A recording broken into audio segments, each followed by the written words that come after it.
Student देखें तो हमारे पास एप्लीकेशंस ऑफ हुक्स लॉ आ गई हैं। तो हुक्स लॉ सिर्फ बुक का फॉर्मूला नहीं है, इसकी ना यूज टेक्नोलॉजी और इंजीनियरिंग में बहुत ज्यादा होता है। ठीक है, तो जैसे फॉर एग्जांपल स्प्रिंग स्केल्स में ठीक है यूज होता है। उसके अलावा अगर हम देखें तो मैकेनिकल क्लॉक्स में यूज हो रहा है, गल्वेनोमीटर्स में होता है, व्हीकल्स की सस्पेंशन सिस्टम में होता है, मोटर बाइक्स में यूज हो रहा है।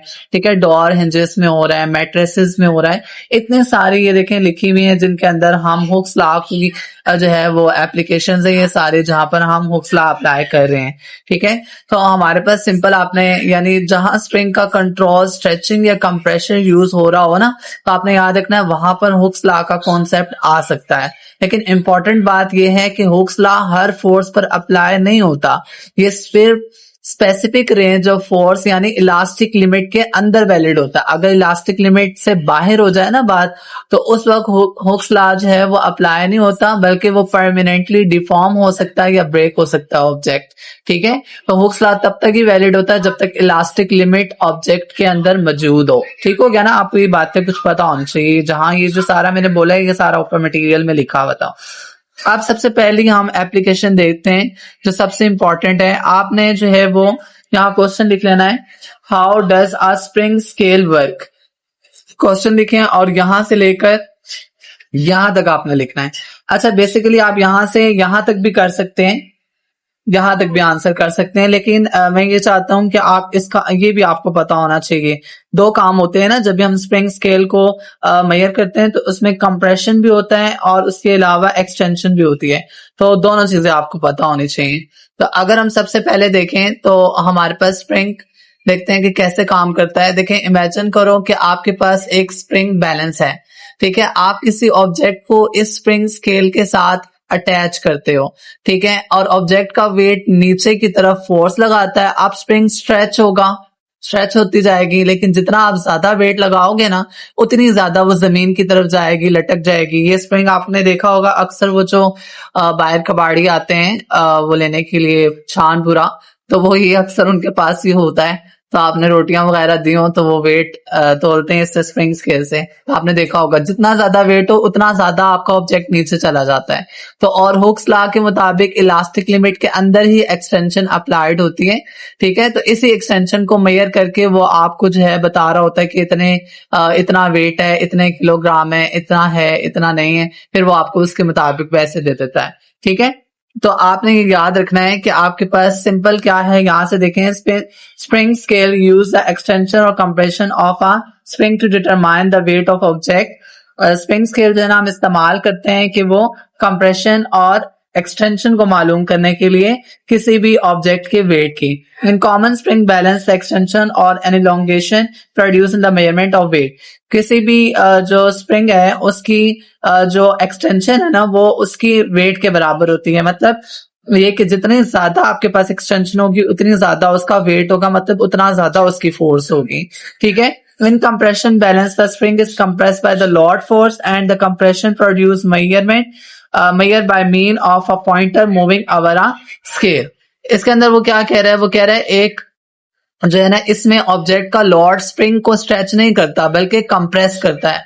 ठीक है, आपने अक्सर देखा होगा हमने कभी ना कभी तो लॉर्ड को जो है जो लॉर्ड होता है उसको कंप्रेस भी कराना होता है। तो फिर हम इसे कंप्रेशन लॉर्ड, इससे ना हम कंप्रेशन लॉर्ड भी मालूम कर सकते हैं, वेट भी निकाल सकते हैं। उसके अलावा हम मशीन में जो इस टाइप की बैलेंस यूज होते हैं ना वो भी हम निकाल सकते हैं। यूजुअली हम वेटिंग को मेजर करना होता है तो हम इस इंस्ट्रूमेंट से यूज कर सकते हैं। ठीक है, इस इंस्ट्रूमेंट को भी यूज करते हैं।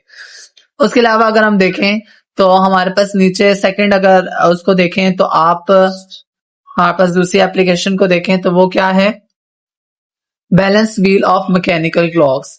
अब यहाँ पर आपने क्वेश्चन लिखना है, what is the function of balance wheel in mechanical clocks. ठीक है, ये आपने क्वेश्चन लिखना है। अब देखें, मैकेनिकल क्लॉक की हैंड जो हैंड वाली घड़ी होती है आपने देखी होगी जो आप पहनते भी हैं, अब उसके अंदर क्या होता है कि जो हाथ वाली घड़ी होती है ना, वो कंटिन्यूअसली उसकी स्पीड को कंट्रोल करना होता है, ठीक है। और उसकी बैलेंस व्हील को स्प्रिंग यूज, हम ना बैलेंस व्हील वहां पर स्प्रिंग यूज करते हैं बैलेंस व्हील के अंदर, जिससे क्या होता है back and fourth motion control रहती है, ठीक है।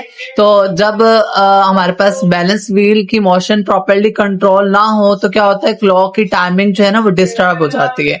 तो सिंपल हम उसको रेगुलेट करने के लिए, उसकी स्पीड को बैक एंड फोर्थ को कंट्रोल करने के लिए हम क्या करते हैं, एक स्प्रिंग का इस्तेमाल करते हैं मैकेनिकल बैलेंस क्लॉक के अंदर। तो फिर हम उसको कहते हैं कि हमारे पास अगर हमने किसी भी घड़ी की जो मैकेनिकल क्लॉक की स्पीड को कंट्रोल रखना हो, रेगुलेट करना हो, उसकी मोशन को क्या करना हो, कंट्रोल करना हो, तो हम स्प्रिंग का इस्तेमाल करते हैं। तो ये आपके पास दूसरी एप्लीकेशन में आ जाएगा। आपने यहाँ से आंसर लगाना है और यहाँ तक लगा लेना है, ठीक है। फिर अगर हम तीसरी एप्लीकेशन देखें, मोस्ट इंपॉर्टेंट है ये भी, इसके अंदर क्या है, गैल्वेनोमीटर है। तो आपके पास स्टूडेंट गैल्वेनोमीटर एक करंट डिटेक्टिंग डिवाइस है, यानी सिंपल वर्ड में कहें तो गैल्वेनोमीटर इलेक्ट्रिकल करंट को डिटेक्ट करता है और इंडिकेट करता है। इसमें एक बहुत छोटी स्प्रिंग होती है जिसे कहते हैं हेयर स्प्रिंग। क्या कहते हैं उसको, हेयर स्प्रिंग कहते हैं। यहाँ पर डेफिनेशन भी आ सकती है कि हेयर स्प्रिंग क्या होता है, तो आपने ये भी लगा लेनी है, ठीक है। तो छोटी सी जो है वो आपके पास स्प्रिंग होती है जिसे हेयर स्प्रिंग कहते हैं। उसका काम क्या होता है, उसका पहला काम ये है कि वो जो है आपके पास ये गैल्वेनोमीटर की जो कॉइल है ना, उसकी इलेक्ट्रिकल कनेक्शन प्रोवाइड करती है। और उसके अलावा इसका दूसरा काम है, जब पॉइंटर मूव करता है तो हेयर स्प्रिंग उस पॉइंटर को जीरो पोजीशन पर वापस लाने में हेल्प करती है, ठीक है। तो आपने ये दो बातें याद रखनी है, तो ये फिर वापस जीरो पर आ जाती है अपनी पोजीशन पर, ठीक है। तो गैल्वेनोमीटर का आपने लिखना है व्हाट इज गैल्वेनोमीटर, यहां से लेकर आपने यहां तक कर लेना है, ठीक है। होपफुली अब आपको क्लियर हो गया होगा। नेक्स्ट है तो डेंसिटी की तरफ। अच्छा स्टूडेंट, अब हमारे पास जो है वो डेंसिटी है। हमने देखना है कि हमारे पास डेंसिटी क्या होती है। तो डेंसिटी को सुन के घबराने जाना, डेंसिटी को हम एक एग्जांपल से समझते हैं। देखें स्टूडेंट, इमेजिन करो कि आपके पास जो है वो दो ब्लॉक्स हों और दोनों का वॉल्यूम एक जैसा हो, ठीक है। और एक ब्लॉक आयरन का हो और एक दूसरा वुड का या हल्का किसी मटेरियल का समझ लें। तो अब दोनों का वॉल्यूम सेम है, लेकिन जब हम इनको बैलेंस पर वेट करते हैं तो क्या दोनों मैस में भी सेम होंगे? नहीं ना। तो इसीलिए हम कहते हैं कि क्यों ऐसा है कि अब फिर मैं कहूंगा आयरन की डेंसिटी ज्यादा है जो है वो वुड से। क्यों? क्योंकि जो आयरन की डेंसिटी है वो क्यों ज्यादा है, क्योंकि आयरन जो है उसके जो एटम्स हैं उनका मैस ज्यादा है, ठीक है। वो ज्यादा डेंस्ड हैं और वो टाइटली पैक्ड हैं, उनका मैस ज्यादा है। तो इसी तरह अगर मैं वुड की बात करूं तो वॉल्यूम तो दोनों का सेम है, पर जो वुड के पार्टिकल्स हैं, एटम्स हैं, उनका मैस कम है। तो जिसका मैस ज्यादा उसकी डेंसिटी ज्यादा, जिसका मैस कम उसकी डेंसिटी भी क्या होगी, कम हो जाएगी, ठीक है। तो ये डेंसिटी में फर्क होता है। अब डेंसिटी की डेफिनेशन को हम देखते हैं। कहता है डेंसिटी क्या है हमारे पास, density of a substance is defined as it mass per unit volume. इसका मतलब क्या है, यानी किसी सब्सटेंस का या किसी भी सब्सटेंस की एक यूनिट वॉल्यूम में जितना मास प्रेजेंट हो उसे हम डेंसिटी कहते हैं, ठीक है। और डेंसिटी का फॉर्मूला हमारे पास होता है मास पर वॉल्यूम, ठीक है। और ऐसे यूनिट उसका होता है किलोग्राम पर मीटर क्यूब, और दूसरा ये वाला भी यूज किया जाता है ग्राम पर मीटर क्यूब, ग्राम पर सेंटीमीटर क्यूब, ठीक हो गया। तो ये दो यूनिट्स आ गए, ये इसका फॉर्मूला आ गया और ये इसकी डेफिनेशन आ गई। आपने इसके अंदर से बस यही तीन चीजें याद करनी है, उसके अलावा कुछ भी नहीं पढ़ना। साइड पे ये जो आपके पास ब्लॉक पड़ा हुआ है ना, ये टेबल जो बना हुआ है, इस टेबल को आपने पढ़ लेना है। ये एमसीक्यूज के लिए इंपॉर्टेंट है कि आपके पास एयर की कितनी होती है, पेट्रोल की डेंसिटी, वाटर की, और ये सब। और एक और बात आपने याद रखनी है कि जितने भी आपके पास ये इंजीनियर वगैरह होते हैं ना, तो वो बिल्डिंग वगैरह बनाते हैं ना, तो कोई भी मटेरियल यूज करने से पहले उसकी डेंसिटी को चेक करते हैं, ठीक है। डेंसिटी चेक करते हैं कि रोड्स पर कितना मटेरियल हैवी होना चाहिए, बिल्डिंग के लिए कितना हैवी होना चाहिए, ठीक है। ब्रिजेस बनाने के लिए कितना हैवी मटेरियल होना चाहिए। तो जो आपके पास इंजीनियर्स होते हैं वो डेंसिटी का बहुत ख्याल करते हैं, फिर जाकर जो है वो बिल्डिंग्स वगैरह, रोड्स वगैरह बनाते हैं, ठीक है। तो इससे पता चलता है कि डेंसिटी का बहुत इंपॉर्टेंट रोल है हमारी लाइफ के अंदर, ठीक हो गया। तो जिसका, बस सिंपल ये याद रखें, जिसका मैस ज्यादा उसकी डेंसिटी ज्यादा, जिसका मैस कम उसका डेंसिटी कम। क्यों? क्योंकि ये देखें डेंसिटी डायरेक्ट रिलेशन रखनी है मैस के साथ। तो जिसका मैस ज्यादा उसकी डेंसिटी ज्यादा, और जिसका वॉल्यूम ज्यादा उसकी डेंसिटी कम, जिसकी डेंसिटी कम है उसका वॉल्यूम ज्यादा होगा।